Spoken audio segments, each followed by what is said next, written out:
Pengoperasian kereta cepat Jakarta-Bandung bakal dilengkapi dengan Comprehensive Inspection Train, CIT, atau kereta inspeksi berteknologi canggih. Kereta inspeksi memiliki standar yang sama dengan CR400AF, namun dilengkapi kereta dengan spesifikasi yang dibutuhkan untuk keperluan inspeksi jaringan rel kereta cepat Jakarta-Bandung.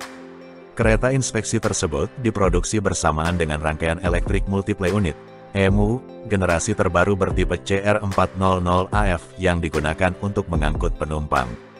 PT KCIC menjelaskan bahwa kereta inspeksi atau kereta ukur ini memiliki fungsi yang mirip dengan Dr. Yellow, kereta uji kecepatan tinggi yang digunakan pada rute kereta cepat Shinkansen Jepang. Tidak banyak negara di dunia yang mempunyai CIT semacam ini. Nantinya, kereta inspeksi ini juga akan digunakan untuk kebutuhan uji coba dan perawatan jaringan prasarana kereta cepat Jakarta-Bandung. Kereta inspeksi ini dirancang agar dapat mendeteksi kondisi lintasan, pengukuran listrik aliran atas atau overhead contact system, OCS, pengujian dan pemeriksaan jaringan komunikasi, sistem persinyalan, serta dinamika dan integrasi rel roda dalam kecepatan tinggi hingga 350 km per jam. Meski dengan kecepatan tersebut, kereta inspeksi KCJB mampu mendeteksi kondisi lintasan, melakukan pemeriksaan terhadap OCS, jaringan untuk telekomunikasi, sistem persinyalan dan banyak infrastruktur KCJB lainnya dengan akurasi tinggi.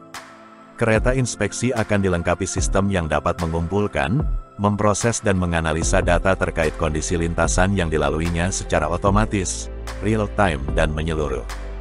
Kemampuan ini sangat dibutuhkan di industri kereta cepat agar proses pemeliharaan infrastruktur kereta cepat dapat berjalan optimal dan efisien. Selain itu, kereta inspeksi ini mampu menginspeksi jaringan prasarana KCJB secara akurat, real-time dan otomatis saat melaju dengan kecepatan 350 km per jam. Untuk pengukuran geometri lintasan KCJB, kereta inspeksi ini menerapkan teori inersia, pemrosesan gambar berkecepatan tinggi dan teknologi laser berkecepatan tinggi. Dengan begitu, kereta ukur mampu melakukan pengukuran akurat terhadap lebar rel, kesejajaran rel, cross-section, pertinggian rel kiri kanan, dan lendutan rel. Terdapat juga teknologi pengukuran kontak dan non-kontak yang digunakan untuk mengukur parameter geometri kawat kontak, parameter interaksi antara pantograf dan kawat kontak dan parameter power supply secara real-time.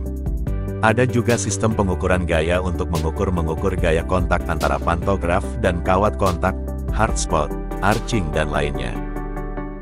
Ditambah sistem pengukuran optik untuk mengukur ketinggian kawat kontak, jarak stagger, jarak horizontal dan vertikal antara dua kabel kontak. Untuk kebutuhan pemeriksaan komunikasi, kereta ukur akan dilengkapi peralatan untuk mengukur jangkauan sinyal komunikasi, gangguan medan elektromagnetik lingkungan, data suara dan data kontrol layanan penumpang, serta data kontrol kereta. Sedangkan untuk pemeriksaan persinyalan, kereta inspeksi ini dirancang untuk mampu mengukur peralatan parameter persinyalan seperti balise, trek sirkuit, kapasitor kompensasi, dan arus balik traksi. Kereta ini juga memiliki peralatan untuk mengukur dan menguji gaya dinamika rel dengan parameter kekuatan rel roda secara vertikal, lateral, koefisien derailment, rasio pengukuran beban roda, gaya wheelset lateral, akselerasi badan kereta secara vertikal, lateral, akselerasi kerangka lateral dan akselerasi kontak gandar vertikal. Ada juga peralatan pemeriksaan sistem integral yang berfungsi sebagai sinkronisasi lokasi, kalibrasi waktu, pengolahan data inspeksi secara komprehensif, monitoring video, CCTV dan jaringan data. Peralatan untuk kebutuhan sistem integral ini telah dilengkapi encoder, teknologi RFID, dan GPS untuk mendapatkan lokasi yang akurat saat dalam kecepatan tinggi dan presisi lokasi hingga 2 meter. Kereta inspeksi ini akan memiliki rangkaian kereta dengan spesifikasi dan fungsi yang berbeda-beda. Kereta 1 untuk kebutuhan pengujian lintasan, kereta 2 untuk sistem persinyalan dan komunikasi, kereta 3 untuk OCS, kereta 4 dan 7 sebagai ruang kantor, kereta 5 untuk restorasi, kereta 6 sebagai ruang pertemuan dan kereta 8 untuk sinyal dan integrasi rel roda.